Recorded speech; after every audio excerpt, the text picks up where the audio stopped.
Drink کے نام پر کچھ پیتے ہیں تو کیا پیتے ہیں؟ سوڈا پیتے ہیں، کوک پیئیں یا پیپسی یا کچھ بھی. اصل بات یہ ہے کہ ہمیں نہ تو گھریلو کوئی نسخے آتے ہیں، نہ ہم اس کی تکلیف کرتے ہیں، اور اب تو اتنا آرٹیفیشل دور آ گیا کہ ہر چیز پروسیسڈ اور ریڈی میڈ، آٹومیٹک. نہ دماغ استعمال کرنا پڑے، نہ عقل استعمال، نہ ہی کوئی کوشش، نہ ہاتھ نہ پاؤں، بس اندھا دھند کوئی بھی چیز. اور اس کو بعض اوقات آپ دیکھیں کہ جو کینز میں آتی ہیں چیزیں، اس کو کھول کے گلاس میں بھی ڈالنے کی تکلیف نہیں کرتے، اسی میں سے پی جاتے ہیں. حالانکہ کسی ایسی چیز سے پینا کہ جو نظر نہ آئے وہ بھی منع ہے، کیونکہ آپ کو نہیں پتا آپ کیا پی رہے ہیں. مگر آپ دیکھیں چھوٹے ہوں، بڑے ہوں، بچے ہوں، بوڑھے ہوں، سب کینز کے اندر ہی جوس اور کوک وغیرہ پی لیتے ہیں اور کچھ پتہ نہیں ہوتا کہ کیا پی گئے. تو اس کا ہمیں آلٹرنیٹ سوچنا چاہیے. جو ہمارے دیسی گھریلو ڈرنکس ہیں وہ بھی بہت اچھے ہیں. مثلا ایک وقت تھا کہ لوگ کانجی بناتے تھے، کبھی بنائی آپ لوگوں نے؟ بیسٹ ڈرنک ہے، بہت ہی اچھا. جب ہم یونیورسٹی میں تھے تو لاہور میں ہم نے پہلی دفعہ شاید دیکھی تھی، یا اس سے پہلے بھی کچھ پتا تھا، مگر وہ ہمارے یونیورسٹی کالج کے سامنے اویلیبل ہوتی تھی. تو پھر وہ تو کبھی کبھی پینے کا موقع ملتا ہے. یہ بازار کے جو گلاس وغیرہ ان کو بھی ذرا وہم آتا ہے کہ پتہ نہیں کیا کیا اس میں ہوگا صفائی کے اعتبار سے. تو ہم نے خود بنانی شروع کر دی، اس سے کچھ بھی ایفرٹ نہیں لگتی. صرف مٹکے میں کھجور اور پانی اور نمک مرچ اور رائی ڈالتے ہیں، اور رائی کے بھی بہت فائدے ہیں، مسٹرڈ جو ہے، اور بہترین ڈرنک بن جاتا ہے. اسی طرح سکنجبین جو ہمارے یہاں بنتی ہے وہ بھی بہت ہی بہترین ڈرنک ہے. کچی لسی کے بارے میں بھی حدیث میں نے آپ کو بتائی تھی.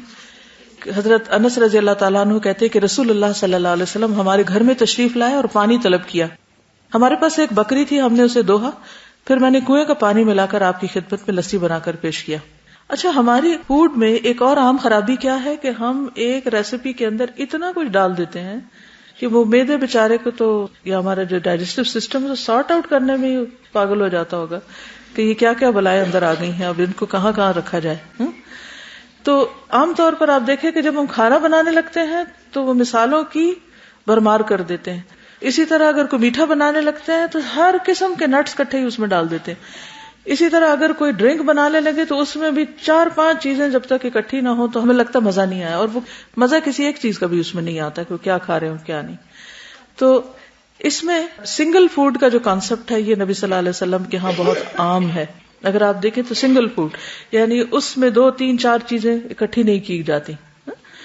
اگر آپ کو کوئی بھی ڈائجسٹو پرابلم ہے تو آپ اپنی فوڈ کو تھوڑا سا اسی پیٹرن پر لے آئیں تو آپ دیکھیں گے کہ معدے کے بوجھ جو جلن اور اس کے بہت سے مسائل حل ہو جائیں گے، جن کو عام طور پر ہم ڈائجسٹو ٹیبلٹس لے کے حل کرتے رہتے ہیں، جو کہ اور زیادہ مرض کو ایک طرح سے انکریز کرتے رہتے، بڑھاتے رہتے ہیں. نبی صلی اللہ علیہ وسلم صبح شام نبیز پیا کرتے تھے، اور نبیز آپ کو معلوم ہے نا، پانی میں کھجور بھگو دینا اور اس پانی کو پینا. اس میں کھجور بھی یا تو آپ شیک کر لیں یا ویسے ہی اس کو گھول لیں. رسول اللہ صلی اللہ علیہ وسلم نے فرمایا تم میں سے جو آدمی نبیز پیے تو اسے چاہیے کہ وہ اکیلی کشمش کی یا اکیلی کھجور یا اکیلی کچی کھجور یعنی ڈوکے جس کو کہتے ہیں اس کی نبیز پیے، ان کو ملا کر نہیں پیے. ٹھیک ہے، کھجور اور کشمش کو ملائے نہیں. تو آپ یہ کر سکتے کہ ایک دن آپ کشمش کی پی لیں، دوسرے دن کھجور کی پی لیں، تیسرے دن کچی کھجور کی یا کسی بھی اور چیز کی. جیسے انجیر کو بھی کئی لوگ ڈبو کے رات کو رکھ دیتے ہیں اور اس کا بھی ایک ڈرنک سا بنا کے پی لیتے ہیں، تو وہ بھی آپ کر سکتے ہیں. لیکن انجیر کھجور ہر چیز کو خلط ملط نہ کریں. عبداللہ دلمی اپنے والد سے روایت کرتے ہیں، انہوں نے کہا کہ ہم رسول اللہ صلی اللہ علیہ وسلم کی خدمت میں حاضر ہوئے اور عرض کیا، اے اللہ کے رسول صلی اللہ علیہ وسلم، آپ جانتے ہیں کہ ہم کون ہیں، کہاں سے آئے ہیں اور کس کے پاس آئے ہیں. آپ نے فرمایا اللہ کی طرف آئے ہو، اللہ کے رسول کی طرف آئے ہو، یعنی دین کی خاطر آئے ہو. ہم نے کہا اللہ کے رسول صلی اللہ علیہ وسلم، ہمارے ہاں انگور ہوتے ہیں، ہم ان کا کیا کریں، یعنی کس طرح استعمال کریں. آپ نے فرمایا انہیں خشک کر کے ڈرائی کر کے زبیب یعنی کشمش یا منقع بنا لیا کرو. جو بڑا انگور ہوتا ہے اس کا منقع بنتا ہے، جو چھوٹا ہوتا ہے اس کی کشمش بنتی. ہم نے عرض کیا ہم زبیب کشمش کا کیا کریں، یعنی اسے سکھا کے پھر اس کے واٹ نیکسٹ. اب اس سے بھی آپ دیکھیں کہ مختلف لوگ کس قسم کے سوال بعض اوقات کرتے ہیں. آپ نے فرمایا صبح کے وقت بھگو دیا کرو اور رات کو پی لیا کرو. صبح کے وقت بھگو دیا کرو، رات کو پی لیا کرو، اور رات کو بھگو کر رکھا کرو اور صبح کو پی لیا کرو. اور نبیز مشکیزوں میں بنایا کرو، مٹکوں میں نہیں، یعنی مٹی کے برتن میں نہیں بناؤ بلکہ جو لٹکنے والا مشکیزہ اس کے اندر بناؤ. اسے نچوڑنے میں جب تاخیر ہو جاتی ہے تو یہ سرکہ بن جاتا ہے، یعنی پھر وہ اس میں سکر پیدا ہو جاتا ہے، یعنی اور چیزیں بن جاتی ہیں، پھر وہ اس طرح پینے کے لائق نہیں رہتا. ہمارے ہاں میرا نہیں خیال کہ ایسے کسی ڈرنک کا کوئی رواج ہو. اچھا، ایسے ڈرنک کا فائدہ کیا ہوتا ہے؟ آپ کو انرجی بھی ملتی ہے اور پیاس بھی بجھتی ہے اور بھوک بھی کم لگتی ہے. پھر کھانا اور پینا دونوں کٹھے ساتھ ہی ہو جاتے ہیں. ٹرائی کر کے دیکھیں اس کو. پھر مہمانوں کو نبیذ پلانا. بکر بن عبداللہ سے روایت ہے کہ ایک شخص نے سیدنا ابن عباس رضی اللہ عنہما سے کہا, میں دیکھتا ہوں کہ تمہارے چچا زاد تو دودھ اور شہد پلایا کرتے تھے اور تم لوگ نبیذ پلاتے ہو. کیا تمہیں غربت لاحق ہے؟ تم غریب لوگ ہو کہ تم نبیذ پلاتے ہو, دودھ شہد نہیں پلاتے, یا کنجوس ہو گئے ہو؟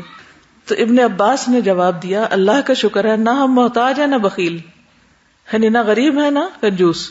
دراصل جب نبی صلی اللہ علیہ وسلم اپنی سواری پر تشریف لائے تھے اور ان کے پیچھے اسامہ بیٹھے ہوئے تھے تو آپ نے پینے کو کچھ طلب کیا تو ہم نے انہیں ایک برتن میں نبیذ پیش کی تھی.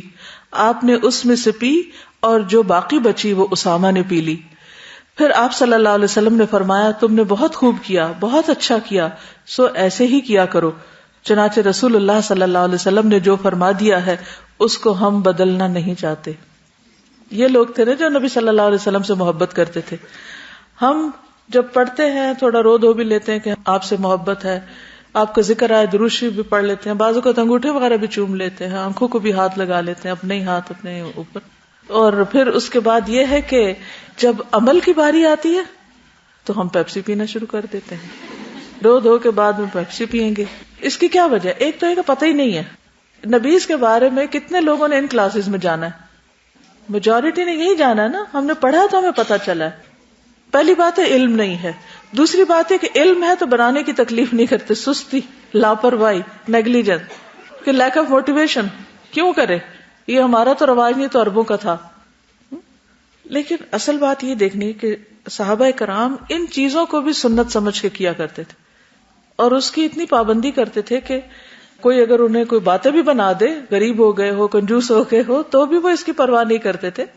ایک چیز کو خوشی کے ساتھ, سنت کے ساتھ, پوری کنوکشن کے ساتھ کر رہے ہوتے تھے. تو اس لیے ایسا نہیں کہ دودھ ہنی میں کوئی مشکل ہے یا وہ نہیں پلانی چاہیے, وہ بھی بہت بہترین غذائیں ہیں, دونوں ہی بہترین غذائیں. لیکن یہ کہ گرمی کے موسم میں کسی کو دودھ شہد تو نہیں پلائیں گے آپ, ٹھنڈا ڈرنک نبیذ پلائیں گے, اور اگر سردی ہے تو اس کا کچھ اور نعم البدل کر لیں گے. پھر کھانے کے بعد نبیذ پینا, کلو واشربو, کھانا اور پینا. تو بہت سے لوگ اس سے منع کرتے کہ کھانے کے بعد کچھ نہ پیئیں. سہل بن سعد فرماتے ہیں کہ ابو اسید ساعدی نے اپنی شادی میں رسول اللہ صلی اللہ علیہ وسلم کو بلایا, یعنی شادی کی دعوت میں بلایا.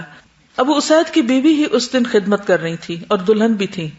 ٹھیک ہے, اور یہاں تو دلہن کو بیکار کر کے بٹھا دیتے ہیں, ہلنا نہیں یہاں سے, اور بعد میں خوب خبر لیتے ہیں.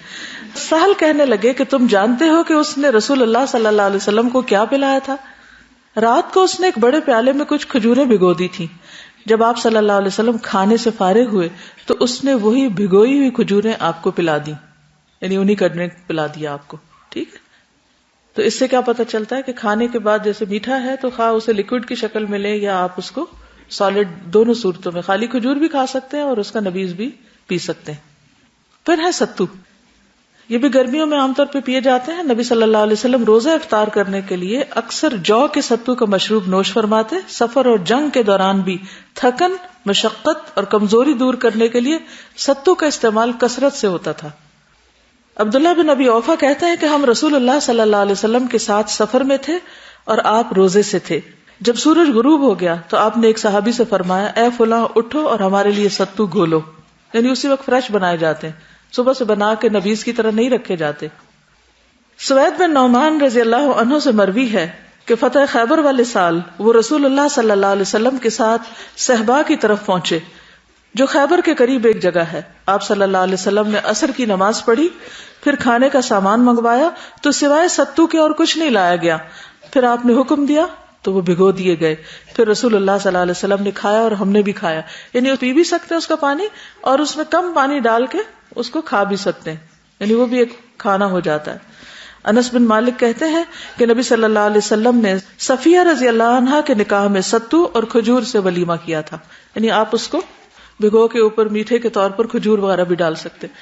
اب دیکھیں کہ جو وائٹ شوگر ہے یہ بھی بہت نقصان دہ ہے صحت کے لیے. اس میں بھی بہت سی ایسی چیزیں ہیں جو اوور آل ہیلتھ کے لیے ڈیمیجنگ ہیں. ویسٹ میں تو اس کے خلاف اتنا کچھ لکھا پڑھا جاتا ہے اور اس کو وائٹ پوائزن کہتے ہیں, لیکن ہمارے ہاں عموماً ہیلتھ کے بارے میں اتنی انفارمیشن نہیں ہے, اتنا شعور نہیں ہے, یا اتنی اویئرنیس نہیں ہے. اینی وے, اس کا بھی آلٹرنیٹ کیا ہے؟ یا تو شکر ہو جو را ہوتی ہے، یا پھر یہ کہ شہد اگر اویلیبل ہو، یا پھر اسی طرح کھجور کے چھوٹے چھوٹے ٹکڑے آپ اس میں ڈال سکتے ہیں. جیسے دلیا پکایا آپ نے تو چینی گھولنے کی بجائے اس میں کیا کریں، اوپر میوہ ڈال لیں، یعنی کشمش ڈال لیں، یا پھر آپ کھجور کے ٹکڑے کر کے ڈال لیں، یا تھوڑا تھوڑا انجیر توڑ کے ڈال لیں، تو وہ ایک فروٹ اور وہ بھی ہو جاتا ہے اس میں. تو پھر اگر آپ اس کو کھائیں تو وہ ہر چمچ کے ساتھ اگر اس میں تھوڑا سا ٹکڑا کسی میٹھے کا آ جائے گا تو آپ کو شوگر کی طلب بھی نہیں ہوگی، ضرورت بھی محسوس نہیں ہوگی، اور وہ زیادہ ہیلدی ہوگا.